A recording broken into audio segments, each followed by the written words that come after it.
Welcome to the session on 7 Quality Circle Tools and Techniques. Quality Circle, QC, is a group of people who voluntarily meet on a regular basis to identify, analyze and solve quality and other problems in their work areas. Quality circles were originally described by W. Edwards Deming in the 1950s. The QC circle was formally organized in Japan in 1962 by Japanese Union of Scientists and Engineers, and the man who initiated the idea is Dr. Kaoru Ishikawa. Quality circle concept was first introduced by Bharat Heavy Electricals Limited, Ramchandrapuram, Hyderabad in the year 1981 in India. The quality control circle structure consisting of Steering Committee. This committee comprises of the Executive Director, General Managers and a Member Secretary, nominated by management. They provides resources and support. The committee meets as often as necessary but at least once a month to review the progress. Promotes team efforts, shares authority power with team and implements recommendation. Divisional Review Committee. This committee organizes training programs for members, convenes the steering committee meeting regularly once in 2 to 3 months, prepares a budget for the functioning of quality circles and submits the same to the steering committee for adoption. Facilitator. Facilitator must be a guide, counselor and a teacher. Facilitator ensures necessary facilities for quality circles to operate effectively and support to the leader whenever required. Team leader. Team leader makes the necessary facilities available, with the help of facilitators, trains the members in various problem-solving techniques and other facets of quality circle, plans the agenda of meetings carefully, and conduct meetings regularly and effectively. Circle members. It consists of 3 to 4 employees of the same work area. After they undergo training, they start meeting regularly for an hour every week to discuss work-related problems. They not only identify, analyze, and resolve problems, but also ensure implementation of the recommendations, even if it calls for interaction with other agencies or levels of management. Basic 7 quality control tools are 1. Check sheet, 2. Pareto diagram, 3. Fishbone diagram, 4. Flowchart, 5. Histogram, 6. Scatter diagram, and 7. Control chart. Now let's understand them one by one. Check sheet is a systematic method of collecting, recording and presenting the relevant data in a simple manner. Types of check sheet includes 1. Process performance check sheet, 2. Defect item check sheet, 3. Defect location check sheet, 4. Defect cause check sheet, and 5.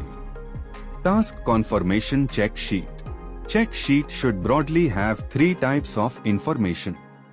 1. Title of the check sheet, 2. Source information, such as name of the project, location of data collection, date and time, and name of the person recording data. 3. Content information. It includes column with defect, column to record frequency and column to record total. This is an example of process performance check sheet. This is an example of defective item check sheet. This is an example of defect location check sheet. This is an example of defect cause check sheet. And this is an example of task confirmation check sheet. Pareto diagram is a prioritization tool.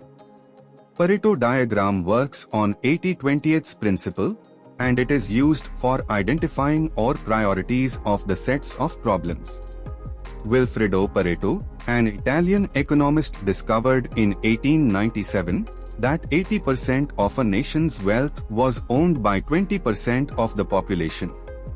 Dr. Joseph M. Juran applied this principle to quality management and called it the Pareto principle. According to Pareto principle, 80% improvements can be achieved by working on 20% of the causes. Making a Pareto chart involves several steps. Step 1. Select the problem. Determine the problem or issue you want to analyze. For example, let's say you want to identify the main causes for service complaints of computer system. Step 2. Collect data. Gather relevant data related to the identified problem. In our example, you would collect data on different types of service complaints of computer system, such as print problems, rodent problems, server crash, etc. Also count the frequency of each cause. For instance, you might find that print problems occurred 11 times, rodent problems 3 times, and server crash 23 times. 3. Sort data and calculate cumulative percentage. Calculate the cumulative percentage for each category. This is done by adding up the frequencies from highest to lowest. For example, if virus attack is the highest occurring category, its cumulative frequency would be 52. If server crash is the next highest, add its frequency to the cumulative frequency of virus attack. Determine the cumulative percentage of each category's frequency out of the total. This is calculated by dividing each category's cumulative frequency by the total frequency and multiplying by 100. For example, if there is a total of 136 complaints and cumulative frequency of virus attack is 52, its cumulative percentage would be 52 by 136 into 100 is equal to 38.24%. Step 4. Construct the axis. Plot the causes on the x-axis and their frequencies and cumulative percentages on the y-axis. Step 5. Draw the bars.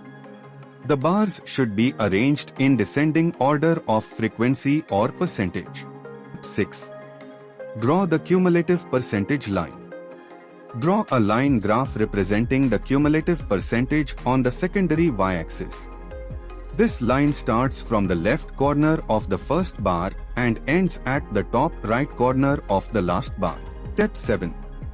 Label and title the chart. Step 8. Interpret the chart. Analyze the Pareto chart to identify the categories contributing the most to the problem. In our example, you would observe which causes occupy the highest percentage of the total causes and focus your improvement efforts on addressing those causes first. After implementing improvements based on the Pareto chart analysis, you can create another Pareto chart to track the changes in the distribution of problem categories and evaluate the effectiveness of your improvement efforts over time. Cause and effect diagram represents meaningful relationship between an effect and its causes. This enables a team to identify, explore, and graphically display all the possible causes related to a problem. Dr. Kaoru Ishikawa developed the first cause and effect diagram in 1943 while consulting for Kawasaki Steel Works. Dr. Joseph M. Juran named it as Ishikawa diagram. Cause and effect diagram is also known as Fishbone diagram. There are 3 types of cause and effect diagram. 1. Dispersion analysis type.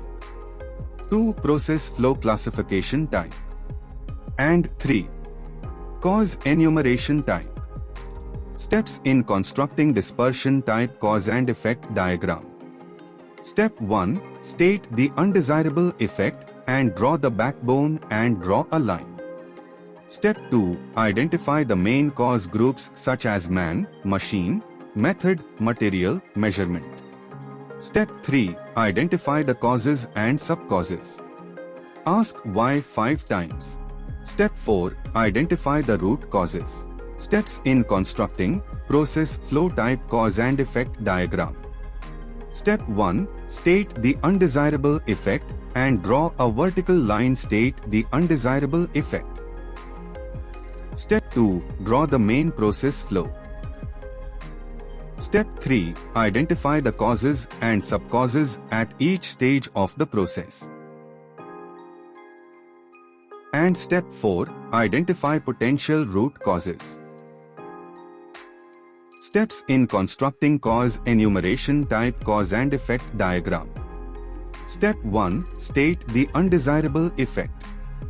Step 2. List all the possible causes. Step 3. Arrange causes and subcauses suitably. And Step 4. Identify potential root causes. A flowchart is a visual representation of a process, typically using standardized symbols to depict the steps, decisions, and flow of information or materials. Hermann Goldstein and John von Neumann had developed a flowchart. Here are some common flowchart symbols. 1. Start-end, represented by an oval shape. It indicates the beginning or end of a process. 2. Process activity, represented by a rectangle. It denotes an action or operation within the process. 3. Decision points inspection, represented by a diamond shape. It represents a decision point where a choice must be made, typically with a yes, no or true, false outcome. 4. Flow arrows. Arrows connecting the symbols indicate the flow or sequence of the process from one step to the next. 5. Input-output, represented by a parallelogram. It signifies input or output of data or information into or from the process.